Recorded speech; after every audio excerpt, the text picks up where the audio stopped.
অখণ্ড মণ্ডলাকার ব্যাপ্তেন চরাচরম তৎপদং দর্শিতেন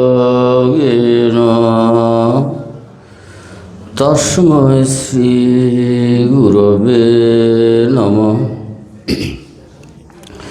ॐ मूकं करोति वाचालं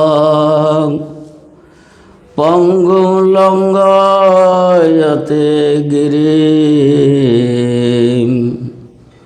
यत्कृपातमहं वन्दे परमानन्दमाधवम्।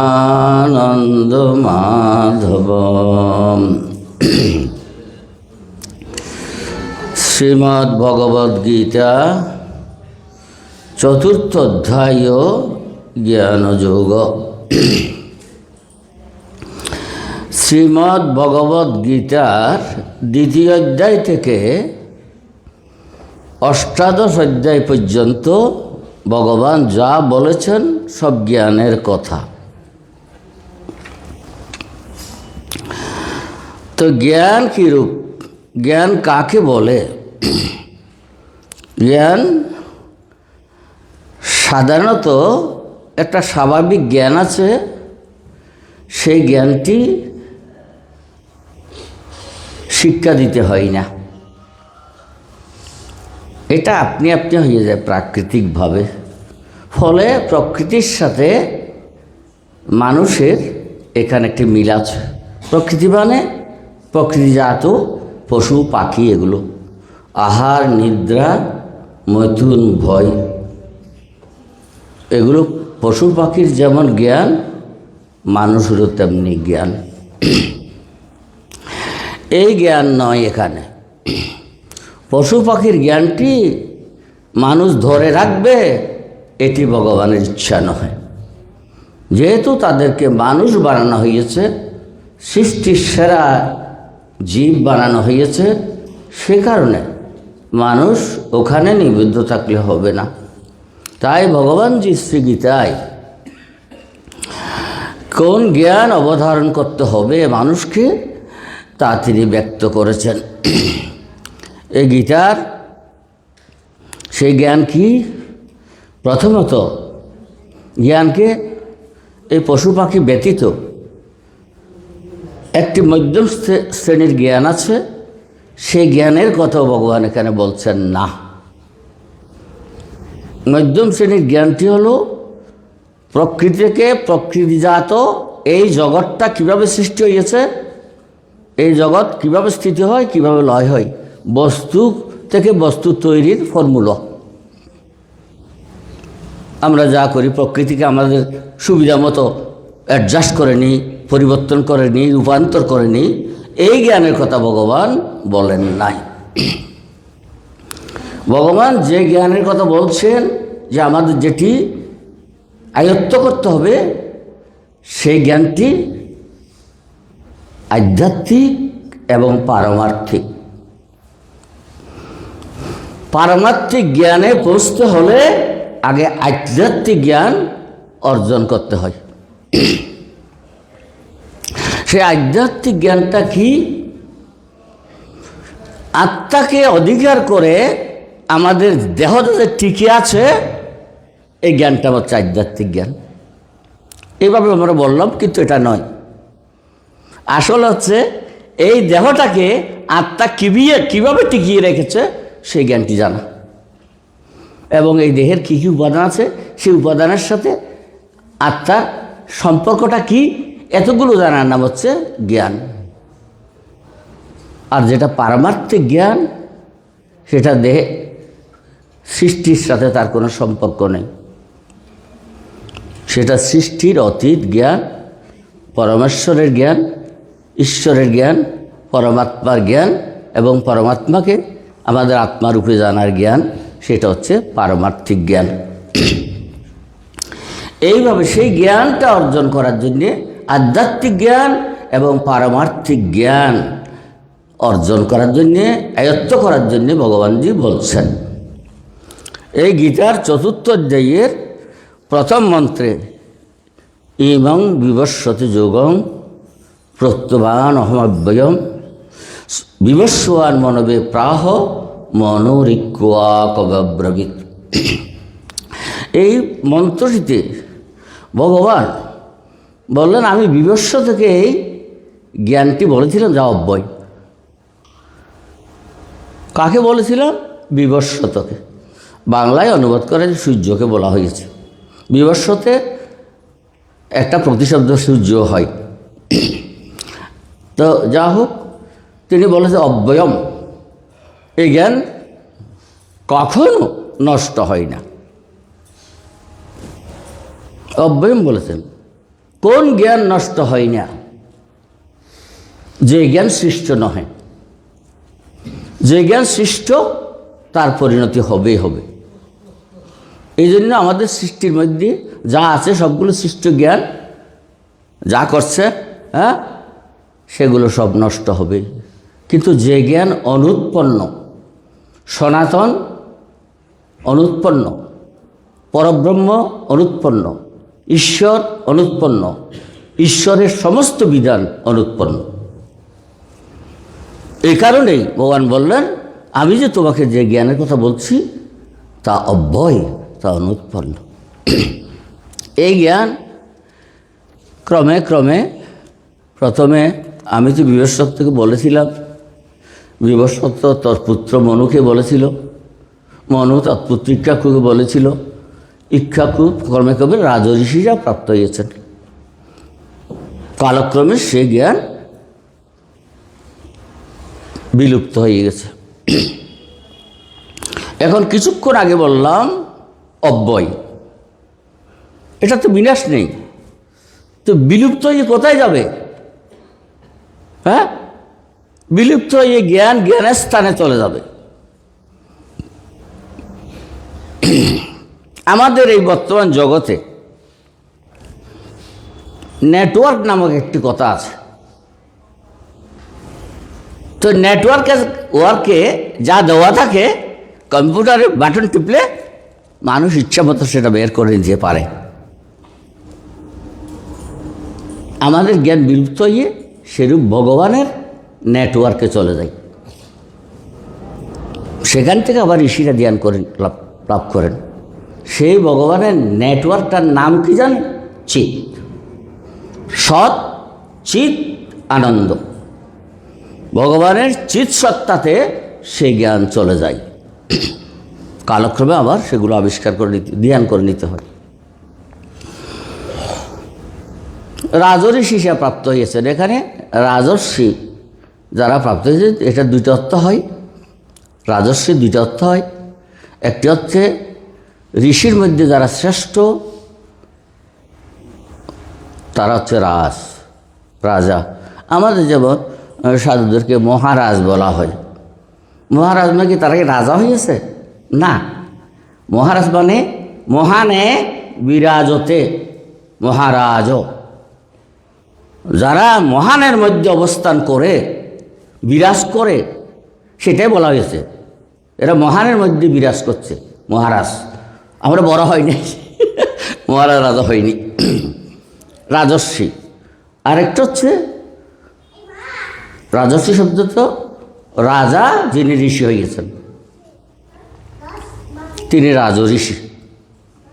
তিনি রাজা ছিলেন, তিনি ঋষি হয়েছেন। এই যদি আমরা রাজর্ষি কথাটি ব্যবহার করি তাহলে আমাদের একটা সুবিধা হয় যে ভগবান বলছেন দেখো এ তো রাজা ছিল, সংসারী, গৃহী, সে ঋষি হয়েছে। কাজে তোমরা গৃহী আছো বলে ঋষি হতে পারবে না এমনটি নয়। রাজস্ব বলেছিলাম কালক্রমে সেই যে মহান যোগ কথা বিলুপ্ত হয়ে গেছে। কোথায় গেছে?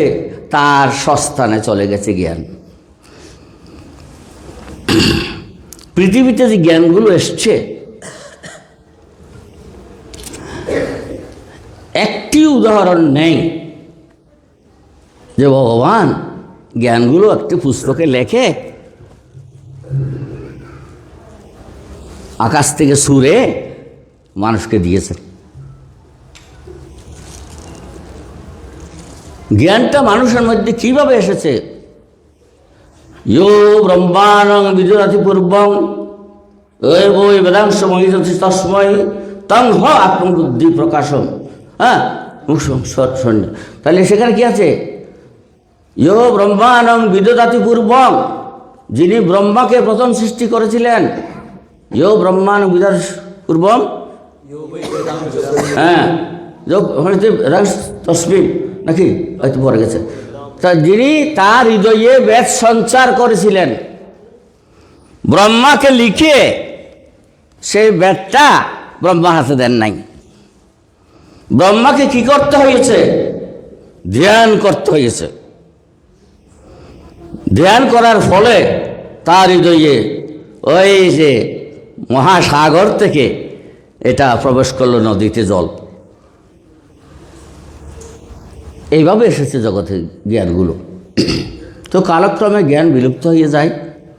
আবার আরেকটি কথা, এবং পরম্পরা যোগং, ভগবান বলছেন এই যোগ পরম্পরা, এগুলো পরম্পরা ছাড়া আসে না। পরম্পরা মানে কি?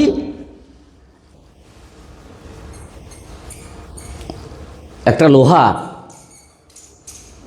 চুম্বকে টাচ করলে লোহাটা চুম্বক হয়ে যায়।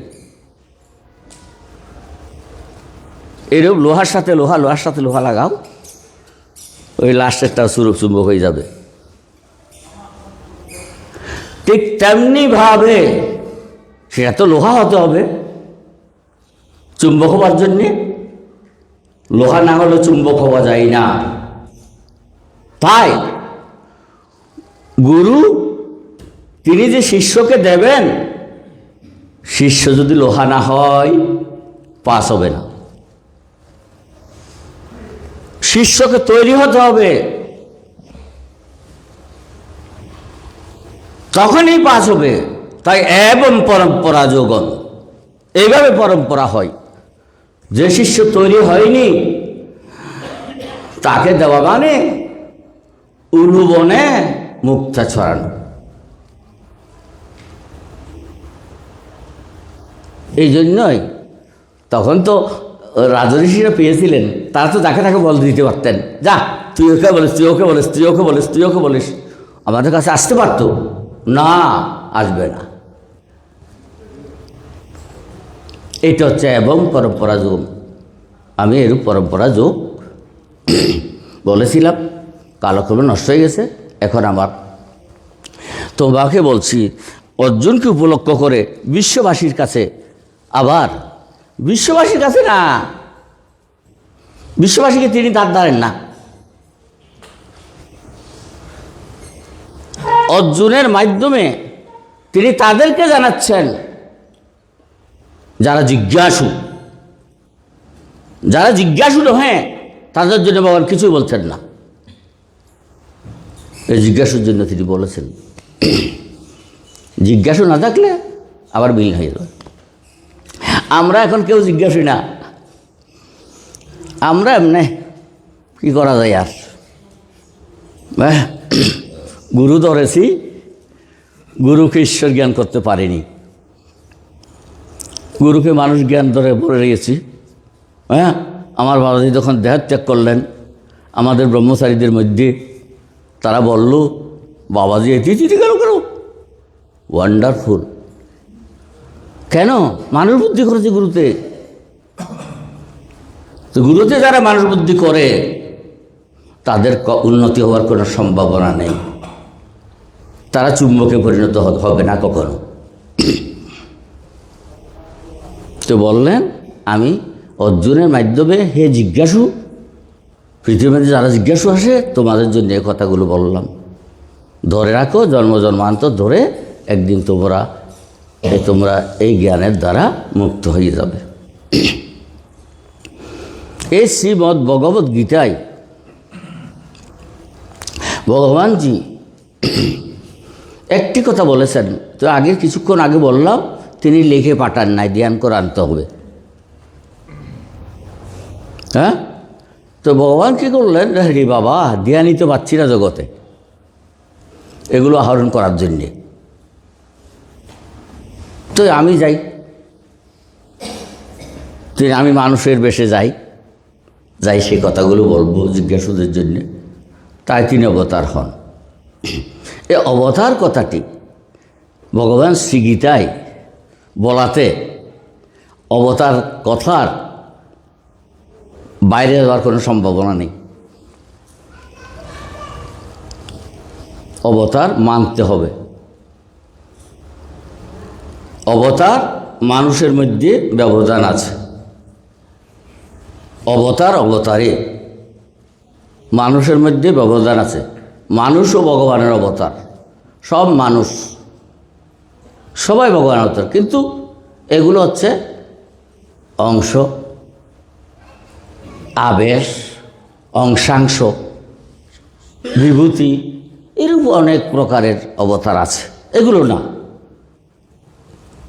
এতে চাংশু কলা পুংস কৃষ্ণস্তু ভগবান স্বয়ং। এগুলো কলা, এটা অংশ, কিন্তু শ্রীকৃষ্ণ ভগবান স্বয়ং।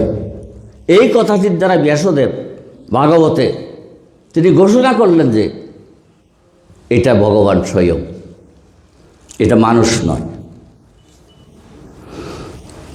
এই প্রকারে আমরা গুরুকে অবতার ধরতে পারি। তো গুরু যদি অবতার হন, তার গুরুকে আমরা মানুষ বুদ্ধি করতে পারবো না। আর কে গুরু? যিনি সনাতনকে প্রাপ্ত হয়েছেন, যিনি সনাতন হয়ে গেছেন, তিনি গুরু। তো এখন আমি কেন অবতীর্ণ হই? ভগবান বললেন, ধর্মের গ্লানি হলে দুষ্টের দমন, সৃষ্টির পালনের নিমিত্ত আমি যুগে যুগে অবতীর্ণ হই। তিনি সব যুগে আসবেন, ধর্মের গ্লানি হলে তিনি আসবেন। আমরা যে অবস্থানে আছি, সে অবস্থান থেকে ভগবানের কর্মকে, অবতারকে বিচার করার ক্ষমতা আমাদের নাই। আমরা এমন একটি অবস্থানে আছি। ভগবান বললেন, জন্ম কর্ম চমে দিব্যম। আমার জন্ম এবং কর্ম দিব্য। দিব্য শব্দের অর্থ অলৌকিক। অলৌকিক শব্দের অর্থ অপ্রাকৃত। লৌকিক মানে প্রাকৃতিক, আর এটা হচ্ছে অপ্রাকৃত। প্রকৃতির কোনো স্থান নেই। তো আমার এই জন্ম কর্ম যারা বুঝতে পেরেছে, অবধারণ করতে পেরেছে, তারা কল্যাণ লাভ করবে। তো এটা বোঝার ক্ষমতা আমাদের তেমন নেই। কেননা আমরা জগতের মধ্যে ঘটনাপঞ্জি দেখে তখন এই দোষগুলো ভগবানের কাছে চাপাইতে চাই।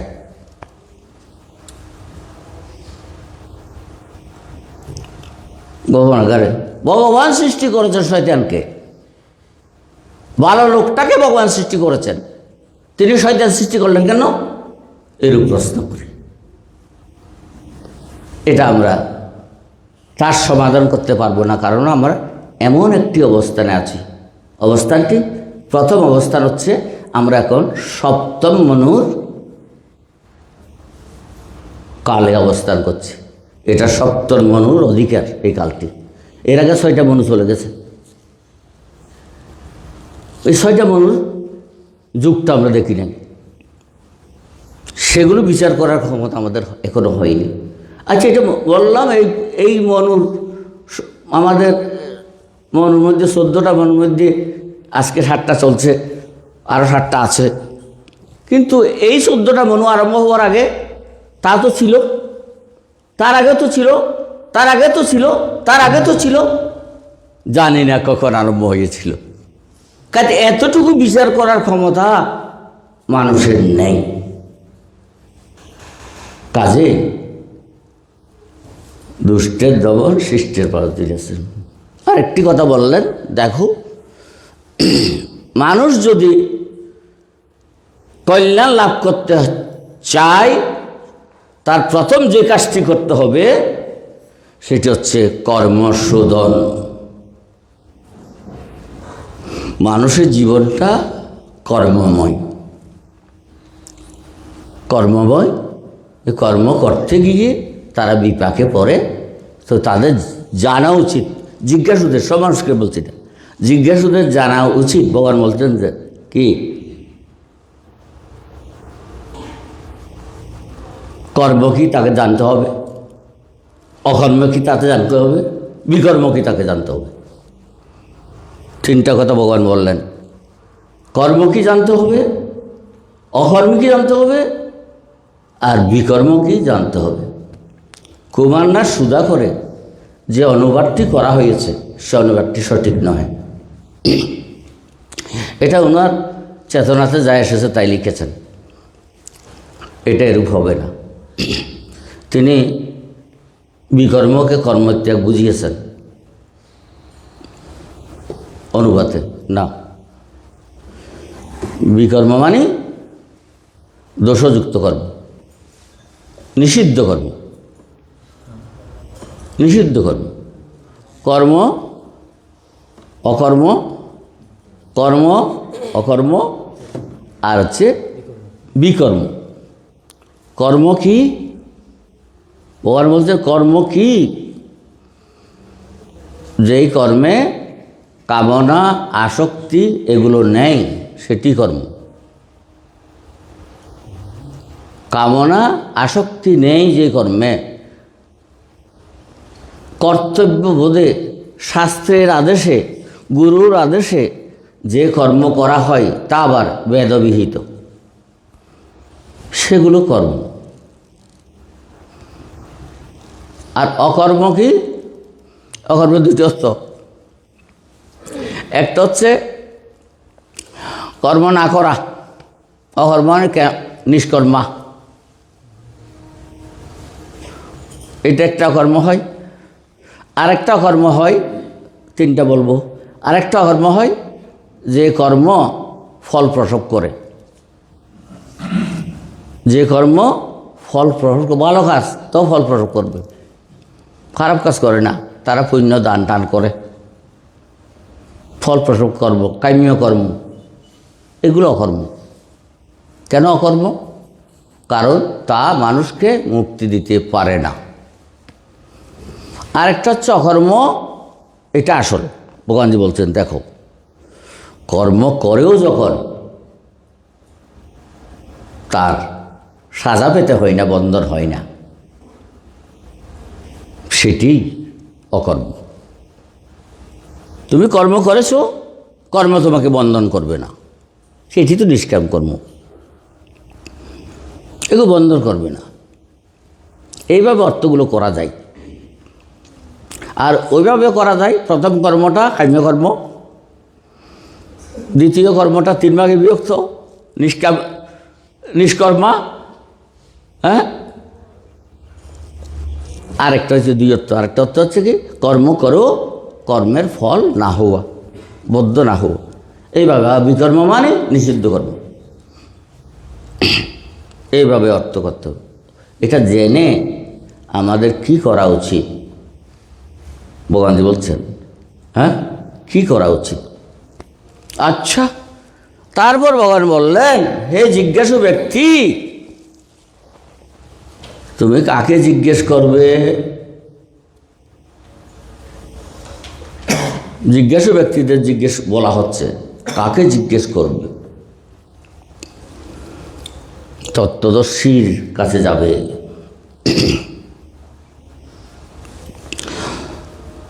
শ্রদ্ধা, তার সেবা করবে, শ্রদ্ধা করবে, করে যে সেই তত্ত্বদর্শী মহাত্মার কাছে যাবে জিজ্ঞাসু। কারণ তত্ত্বদর্শী বিনে উত্তর কেউ দিতে পারবেন না, সমাধান কেউ করতে পারবেন না। তত্ত্বদর্শীর কাছে যেতে হবে। আমরা গুরুর কাছে যাব, তত্ত্বদর্শী গুরুর কাছে যাব, জিজ্ঞাসা হই। বড় জিজ্ঞাসুর বড় অভাব, বড় অভাব। জিজ্ঞাসা করে না, জিজ্ঞাসা হয় না। এমনি গুরুর সাথে আসা যাবো, খাওয়া দাওয়া এইসব সেবা টেবা করে ঠিক ঠিক, কিন্তু জিজ্ঞাসা যে করবে সেই মানসিকতা, সেই তেজস্বিতা, সেই ওজস্বিতা বড় অভাব। জিজ্ঞাসু হতে হবে। আর গুরুজি কি করেন? আমাদের গুরুদেবজি বর্তমান, তিনি কুনাইনের মতো ম্যালেরিয়া রোগ হয়েছে, তো কুনান খেতে চাই না, তাদের কুনাইন জোর করে গিলিয়ে দেয়। আমাদের গুরুদেবজিও ভব রোগে আক্রান্ত,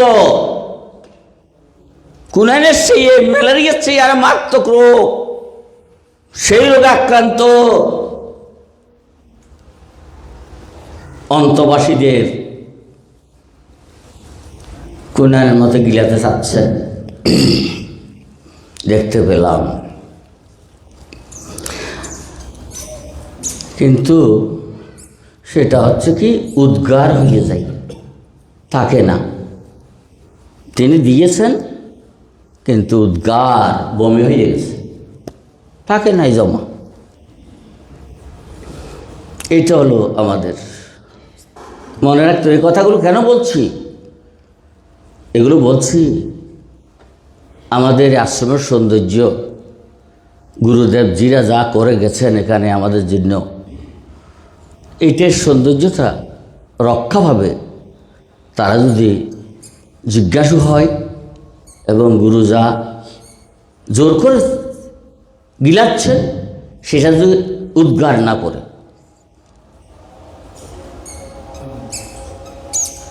এই জন্যই চরিত্র শোধন, কর্ম শোধন, মন মানসিকতার শোধন, এগুলো না হলে উদ্গার হয়ে যাবে।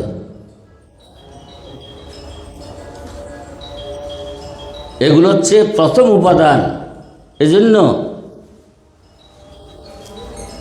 পতঞ্জলি ঋষি যোগাঙ্গের মধ্যে প্রথম দুটি যোগাঙ্গ দিয়েছেন।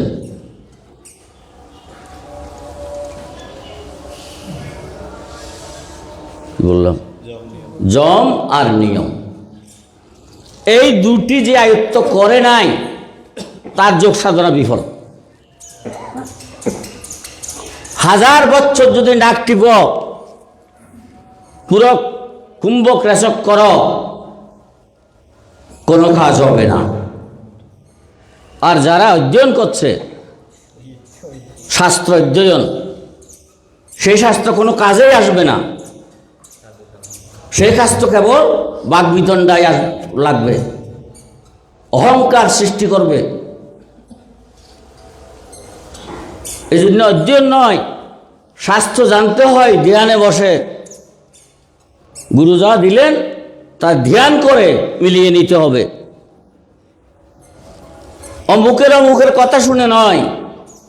সেখানে ঋষিরা উপনিষদের মধ্যে অনেক কথা বলে গেছেন, ব্যাসদেব অনেক কথা বলে গেছেন, ব্রহ্মসূত্র লিখে গেছেন, সেগুলো পরে আমি জেনে গেছি। হবে না তোমার জানার, তোমাকে ধ্যান করে রপ্ত করে তার সাথে মিলিয়ে নিতে হবে, মেধা দিয়ে নয়। মেধা থাকলে রাখা যায়। তাই ভগবানজি বলছেন না হোক মেধয়া,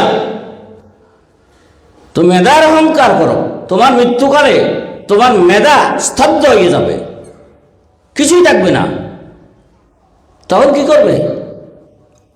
এই জন্য সারেন্ডার, সমর্পণ। আমাদের বিদ্যা সম্পর্কে মনীষীরা বলেছেন বিদ্যা দদাতি বিনয়ম। যার বিনয় হই নাই, আমি বিদ্যা অর্জন করেছি, এগুলো কিচ্ছুই হবে না। ধ্যানে জ্ঞানে নিজেকে নিষ্ঠ এবং সিদ্ধ করতে হবে। এটা হলো আসল কথা। আজকে এতটুকু। ওম পূর্ণমদ পূর্ণমিদং পূর্ণাৎ পূর্ণমুদচ্যতে পূর্ণস্য পূর্ণমাদায় পূর্ণমেবাবশিষ্যতে।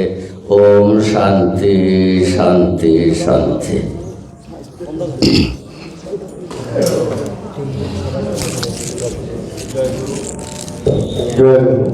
এখন আমাদের 3 মিনিট গুরু নাম জপ। সবাই নিরবতা পালন করবেন এবং মোবাইল সুইচ অফ অথবা সাইলেন্ট করে রাখবেন।